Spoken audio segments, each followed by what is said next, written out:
প্রিয় দর্শক, আসসালামু আলাইকুম। দর্শক, আপনাদের প্রীতীয় শুভেচ্ছা জানিয়ে শুরু করছি আমাদের আজকের প্রতিবেদন। তো দর্শক, আজকে আমরা এক অসহায় মেয়ের গল্প তুলে ধরব, যার নাম হচ্ছে সাদিয়া। সাদিয়ার বাবা মা কেউ নেই। সাদিয়া থাকে তার খালার কাছে। তো খালা সাদিয়াকে পড়াশোনা করায়নি, কারণ মাটা চলে যাওয়ার পর বাবাটা আরেকটি বিয়ে করে চলে যায়। সাদিয়ার আর কোনো খোঁজ খবর নেয় না। তো সাদিয়াকে কে দেখবে? তো ছোটো থেকে তার খালা তাকে বড় করেছে।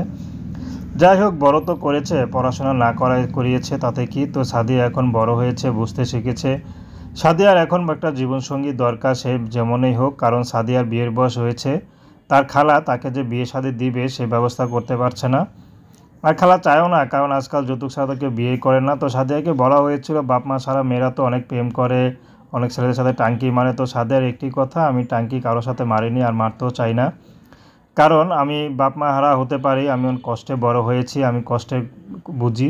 তো যদি কোনো কষ্টের পুরুষও তাকে বিয়ে শাদী করতে চায়, সেই মানুষটি যেমনই হোক না কেন, যদি কোনো স্বামী স্ত্রী হারা কোনো পুরুষ যদি আমাকে বিয়ে করতে চায়, বা যা সব কিছু ছিল এখন নাই, বা থাকতেও তেমন কোনো সুবিধা পায় না, সে পুরুষ যদি আমাকে বিয়ে শাদী করতে চায়, আমি বিয়ে শাদী করতে রাজি আছি, তাকে সময় দিব সব সময়।